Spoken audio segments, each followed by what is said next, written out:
Assalamualaikum warahmatullahi wabarakatuh. Dalil Khairat Kuala Lumpur kembali dengan laporan harian lockdown Malaysia melalui YouTube channel di Khairat TV. Apa kabar Anda semua hari ini? Semua sehat dan baik-baik saja? Hari ini adalah hari Senin, tanggal 20 April 2020. Adalah hari ke-34 dari 42 hari lockdown Malaysia. 42 hari apabila lockdown berakhir pada 28 April nanti. Dan kita belum tahu apakah dilanjutkan atau berakhir. Seperti biasa, kita akan mulai update hari ini dengan status statistik harian dari COVID-19 Malaysia. Hari ini Kementerian Kesehatan Malaysia tampil dengan format baru dari statistik harian yang uh, dengan dashboard yang lebih komprehensif. Anda bisa lihat di sini bahwa per hari ini 20 April total confirm positive cases adalah 5.425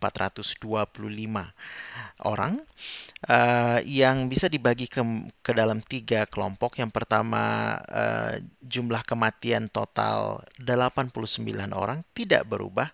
Hari ini tidak ada penambahan kematian baru dan ini adalah rekor tersendiri karena ini adalah untuk pertama kalinya dalam 1 bulan terakhir, bahkan selama PKP, tidak ada kematian baru dalam 1 hari.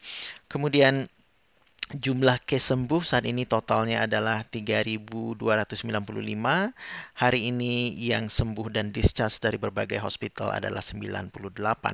Ini membuat rate kesembuhan atau recovery rate menjadi 60% lebih, tepatnya 60,74%. Jauh melampaui global recovery rates yang saat ini menurut catatan saya adalah 26,23%.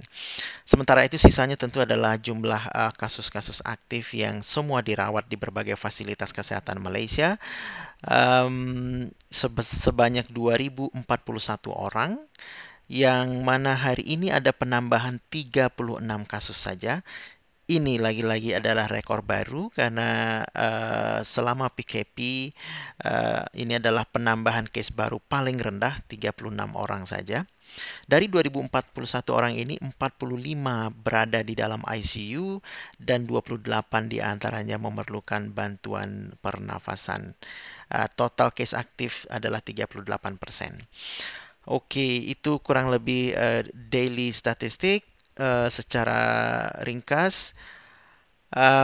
Ya, ini patut disyukuri. Hari ini rate recovery rate kadar kesembuhan mencapai 60,74%, tertinggi selama ini. Statistik yang mungkin Anda sudah mulai familiar dengannya yaitu confirm positif uh, menurut states atau negara bagian dan tidak ada perubahan signifikan. Tetap epicenter berada di Selangor, Kuala Lumpur dan Putrajaya. Nah, ini adalah statistik lain yang tentu menarik, juga biasanya ditampilkan oleh Kementerian Kesehatan Malaysia setiap hari. Um, ini mungkin belum pernah kita bahas di video-video sebelumnya. Jadi, confirm cases yang sekarang totalnya adalah 5.425 per hari ini. Anda bisa lihat berasal dari 4 kelompok atau kategori ini. Yang pertama adalah apa yang disebut sebagai patient under investigation atau PUI atau close contact. Inilah mungkin yang di Indonesia kita sebut sebagai ODP, ya, orang dalam pengawasan. Jadi ini adalah hasil dari tracing kontak, penelusuran kontak yang intensif yang dilakukan oleh otoritas Malaysia. Maka mereka tergolong kepada patient under investigation. Jadi dari 5.425 confirm positif, 3.333 adalah masuk kategori ini. Kemudian ada 1.951 berasal dari klaster Seri Petaling. Ini adalah klaster terbesar dari 32 clusters yang ditemukan sejauh ini di Malaysia, yang berawal dari pertemuan jamaah tablik di Masjid Seri Petaling, Masjid Jami' Seri Petaling. Jumlah orang yang dites terkait dengan klaster ini sudah mencapai 28.000 orang. Kemudian ada 139 kasus yang berasal dari influenza like illness atau severe acute respiratory infection atau SARI. Jadi ini adalah orang-orang yang masuk ke fasilitas kesehatan dengan simptom influenza atau SARI, lalu dilakukan tes dan ternyata mereka positif COVID-19. Dan 2 orang berasal dari humanitarian mission. Jadi ini mungkin para relawan yang bertugas mungkin terpapar ketika saat bertugas. Ini Anda bisa lihat lagi apa namanya bagaimana perkembangan hari per hari antara uh, confirm case baru yang histogram ini dan garis hitam ini adalah kesembuhan baru. Anda bisa lihat di 15 hari terakhir sejak tanggal 6 April 2020 selama 15 hari terakhir ini sudah 12 hari di mana kesembuhan harian melampaui kenaikan confirm positif baru merupakan pertanda yang bagus. Mudah-mudahan tren ini bisa bertahan di hari-hari selanjutnya. Um, ini mungkin grafik baru yang ditampilkan oleh Kementerian Kesehatan hari ini, belum pernah saya lihat sebelumnya. Ini menampilkan balok-balok kuning ini yang tidak terlalu terlihat adalah jumlah confirm positif kumulatif dari tanggal 1 April hingga hari ini 20 April, di mana 5425 totalnya.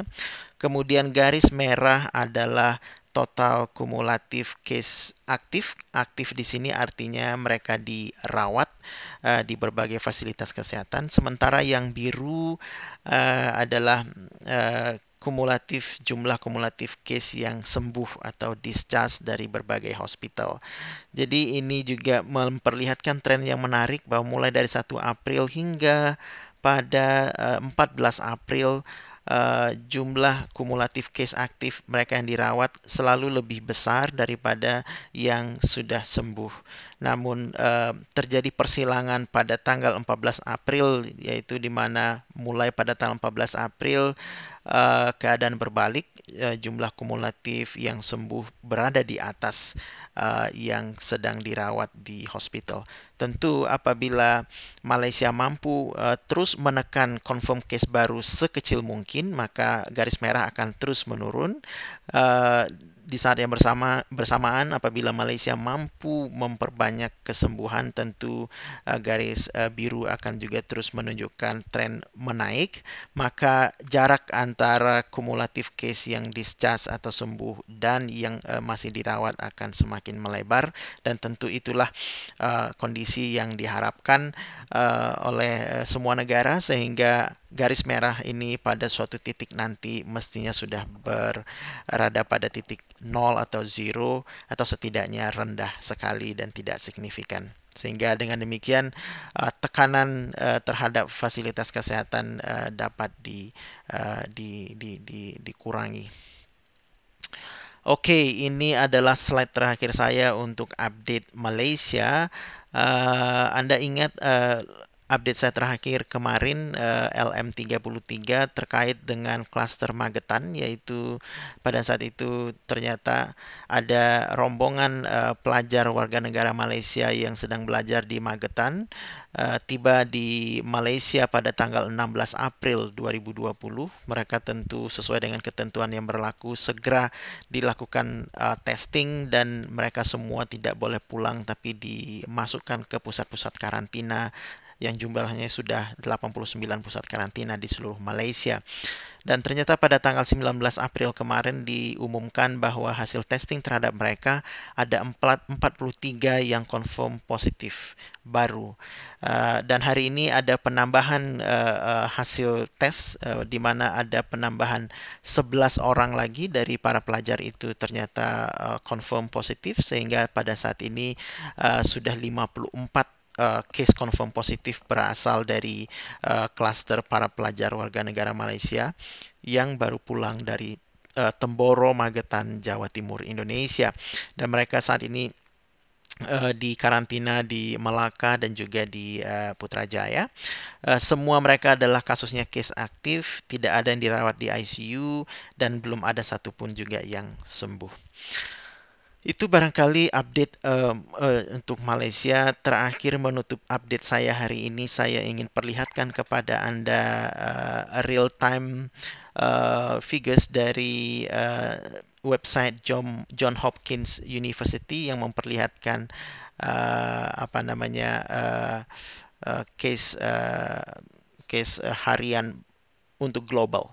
Jadi per saat ini real time ada 2,43 juta orang di seluruh dunia sudah terinfeksi dengan virus corona, dan 166 ribu lebih sudah meninggal, sehingga fatality rate adalah sebesar 6,86%. Sedikit lebih baik daripada kemarin. Kemarin menurut catatan saya adalah 6,87%. Ada dari sisi recovered yang sembuh 636 ribu orang lebih, hampir 637 ribu. Ini setara dengan 26,23% recovery rate. Dan juga sedikit improve dari kemarin yang hanya 25,74. Dan ini apa namanya perkembangan harian secara grafis sejak awal Januari 2020. Anda bisa lihat ini adalah titik-titik ini mewakili total confirm positif dunia. Saat ini berada di 2,3 juta atau 2,4 juta. Anda lihat bahwa trennya masih cukup menaik gitu ya, belum menunjukkan penurunan secara akumulatif. Namun dari daily cases penambahan harian ada sedikit tren di ujung yang mudah-mudahan bertahan, dan ini adalah menggembirakan karena Anda bisa lihat bahwa puncaknya ada di sini pada tanggal 12 April. Peningkatan harian lebih dari 100 ribu, hampir 100 ribu orang. Kemudian turun tajam beberapa hari, lalu naik lagi, kemudian turun lagi. Jadi hari ini kenaikan pada tanggal 19 April adalah 83.600. Mudah-mudahan ini trennya bisa terus menurun sehingga apa yang tadi kita lihat di Malaysia juga bisa terjadi di global, di seluruh dunia, tapi tentu mungkin waktunya akan lebih lama, kurvanya akan lebih landai. Barangkali itu saja update saya hari ini. Kita akan berjumpa kembali di update berikutnya esok pada hari ke-35.